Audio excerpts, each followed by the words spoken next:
السلام علیکم ورحمۃ اللہ۔ بچوں کیا حال ہیں آپ کے؟ سب ٹھیک تو ہے نا؟ آپ کو یاد ہوگا کہ لاسٹ ویڈیو لیکچر جو ہمارا تھا، ہم نے اس میں ایک مشہور شاعر چک بست پنڈت برج نارائن چک بست، جس کا تخلص سے پورا نام ہے مکمل ہے، تو اس کے حالات زندگی کے حوالے سے چند باتیں ہم نے کی تھی۔ ٹھیک اسی طرح سے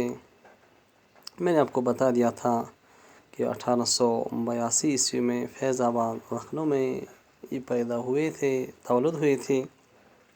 انہوں نے مختصر عمر پائی اور اس عمر کے دوران ایک تو وکالت آپ کرتے تھے اور ساتھ ساتھ میں شعر و شاعری کا شوق آپ کو بچپن سے ہی تھا۔ وہیں دوسری طرف آپ نے غزلوں کے علاوہ قومی اصلاحی اور تاریخی اور نیچرل نظمیں جو ہیں وہ بھی لکھی ہیں۔ چک بست کا ایک واحد مجموعہ کلام تھا جس کا نام تھا صبح وطن، تو اس نام سے شائع ہو چکا تھا۔ علاوہ ازیں چک بست نے کئی قومی لیڈروں کی وفات پر بڑے دلگداز مرثیے لکھے تھے، تحریر کیے تھے۔ تو ٹھیک اسی طرح سے اب انہی کی نظم کا ایک دیا ہوا ٹکڑا جو ہے بند جو ہے یہ ہمارے سلیبس میں دیا گیا ہے، وہ ہے رام چندر جی ماں سے رخصت لیتے ہوئے۔ تو قبل اس کے کہ ہم اس سبق کو شروع کر لیں، تھوڑا بہت میں آپ کو بتا دیتا ہوں کہ رام چندر جی جو ہے وہ اپنے والد کے حکم اور مرضی کے مطابق بنواس جانے کی تیاری میں ہیں، اور اس نے باضابطہ طور پر اپنے والد سے اجازت لے لی تھی کہ وہ بنواس بن جائیں، یعنی کہ دنیاوی زندگی کو ہمیشہ کے لیے وداعی کریں اور وہ ایک فقیرانہ زندگی جنگلوں میں گزاریں۔ چنانچہ وہ اپنے ماں اور اپنے باپ سے رخصت لیتے ہیں اور رخصت لینے کی غرض سے ہی ان کی خدمت میں حاضر ہو جاتے ہیں۔ ہمیں یہ چیز پتہ ہے کہ ماں کو اپنا بچہ، چاہے وہ لڑکا ہو یا لڑکی، بہت پیارا ہوتا ہے بنسبت کے والد کے،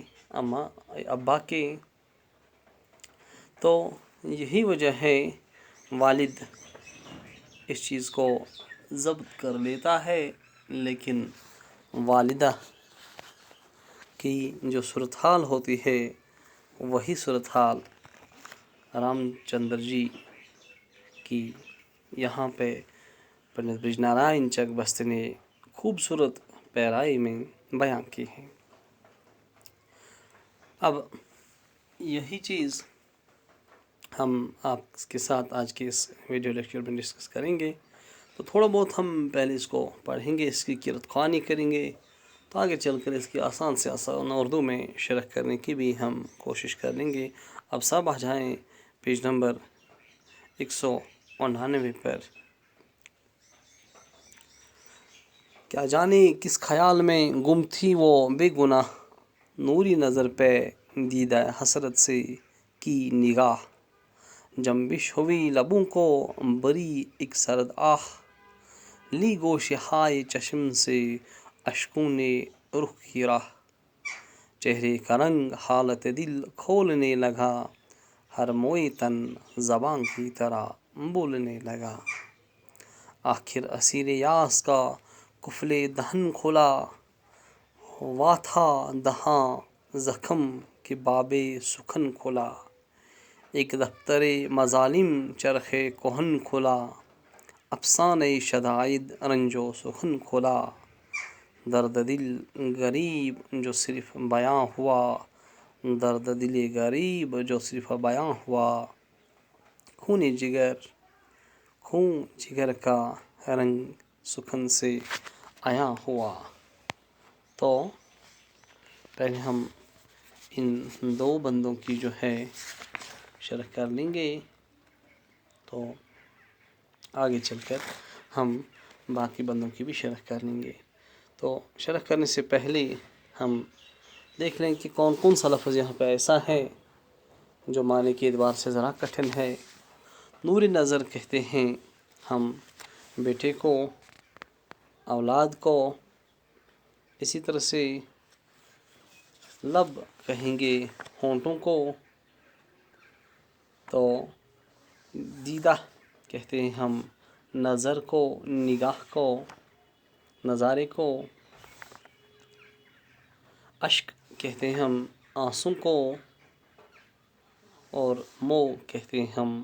بال کو۔ ٹھیک اسی طرح سے اسیر کہیں گے ہم زندان میں جو قید ہو۔ تو فرماتے ہیں پہلے بند میں کیا جانے، یعنی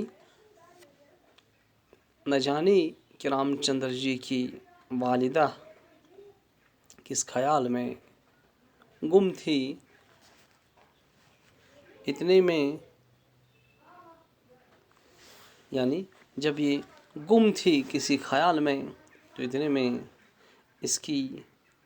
نظر اچانک اپنے بیٹے پہ، نور نظر پہ پڑ جاتی ہے، اور ہاں جو ہی اس کی نظر اپنے بیٹے پہ پڑتی ہے تو یہ اس کے آنکھوں سے آنسو جاری ہوتے ہیں۔ یکایک اچانک دیکھتے ہی دیکھتے یہ ایک سرد آہ بھر لیتی ہے، یعنی اب جب اس کی نظر رام چندر جی کے ماں کی نظر اپنے بیٹے یعنی رام چندر جی پر جب پڑ جاتی ہے، اچانک نہ جانے وہ اس سے پہلے کس خیال میں گم تھی کہ اتنے میں وہ ایک سرد آہ لیتی ہے،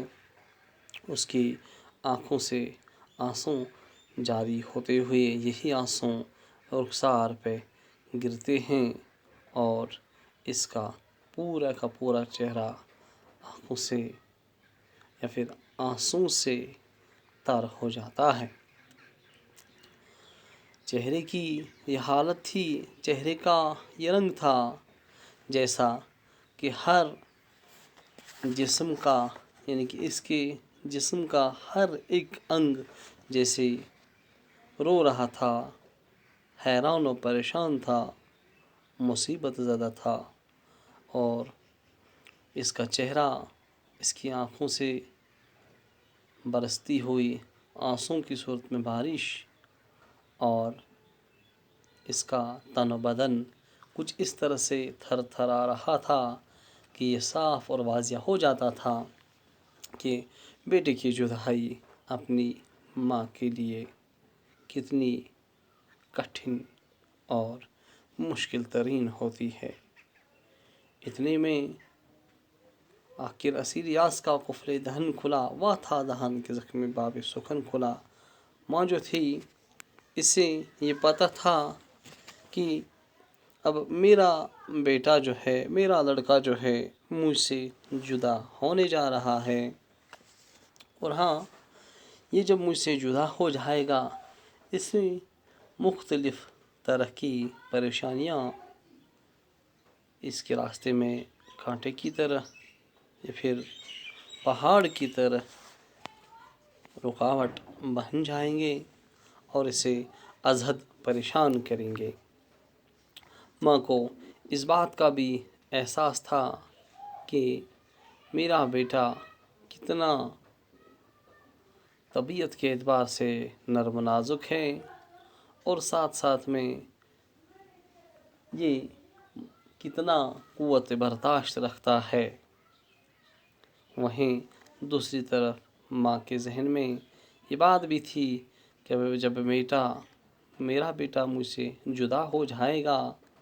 تو اسے یہ فکر تھی کہ اسے کون کھلائے گا، اسے اس پیار و محبت کے ساتھ کون اس کے سامنے غذا ناشتہ وغیرہ پیش کرے گا۔ جنگل تو جنگل ہی ہوتا ہے، وہاں اس کی خدمت کون کرے گا؟ اور یہ چیز اب کوئی افسانہ نہیں بلکہ حقیقت تھی کہ اس کے بیٹے کے لیے اب مصیبتوں کی، پریشانیوں کی ایک اور نئی گھڑی آنے والی تھی۔ اور ہاں، ماں کی آنسو آنکھوں سے جاری تھے، تو یہاں سے یہ بات صاف اور واضح ہو جاتی تھی کہ کس حد تک ماں اپنے اس بیٹے سے ایک تو پیار و محبت کرتی ہے، اور ساتھ ساتھ میں اب ماں روتی نہیں، اس کی آنکھوں سے آنسو نہیں بلکہ خون کے آنسو اس کی ماں رو رہی تھی، کیونکہ وہ بالغ ہونے کی وجہ سے اور تجربہ رکھنے کی وجہ سے اس بات سے واقف تھی کہ کس طرح میرے بیٹے پر مصیبتوں کی تلوار لٹکتی ہوئی اب ہمیشہ ہمیشہ کے لیے رہے گی۔ بنیادی طور پر یہ رامائن جو ہے یہ ایک رزمیہ نظم ہے جو پہلے سنسکرت میں والمکی اور پھر ہندی میں تلسی داس نے لکھی تھی۔ اس میں رام چندر جی کے زندگی کے حالات اور راون کے ساتھ اس کی جنگ و جدل کے سارے واقعات جو ہے بیان تھے۔ یعنی ایک تو یہ ایک رزمیہ نظم ہے۔ رزمیہ نظم ہم ایسی نظم کو کہتے ہیں جس میں جنگ و جدل کا بیان ہو، اور ہاں یہ چونکہ اس میں یعنی کہ اس نظم رامائن میں جو اس کی جہاں سے یہ لی گئی ہے، تو اس پوری نظم میں ایک تو اس کے حالات زندگی رام چندر جی کے بیان ہوئے ہیں، اور ساتھ ساتھ میں راون کے ساتھ اس نے جو جنگیں لڑی اور اس میں کب اسے جیت ہوئی، کب ہار کا سامنا کرنا پڑا، یہ ساری داستان جو ہے، یہ سارے واقعات جو ہے اس نظم میں بیان ہیں۔ اور ہاں، یہ رامائن کا ایک سین بنیادی طور پر رام چندر جی کے اس وقت کے حالات اور جب وہ بنواس بننے کی تیاریوں میں مصروف تھے، اتنے میں اسے اپنی اماں سے رخصت لینا مطلوب تھا، اور جب یہ رخصت لیتے ہیں اس وقت رام چندر جی کی والدہ پر کون سی صورتحال آشکارا ہو جاتی ہے، یہ ساری چیزیں یہاں پہ رام چندر جی ماں سے رخصت لیتے ہوئے کہ ایک عنوان کے تحت چک بست نے اسے بڑے آسان اور دلکش پیرائی میں بیان کرنے کی کوشش کی ہے۔ آج کے اس ویڈیو لیکچر میں آپ سے یہاں پہ بدائی لیں گے، ایک اور نیا ویڈیو لیکچر لے کر آپ کی خدمت میں حاضر ہو جائیں گے۔ تب تک کے لیے خدا حافظ، فی امان اللہ، اللہ حافظ و ناصر ہو۔ السلام علیکم ورحمۃ اللہ۔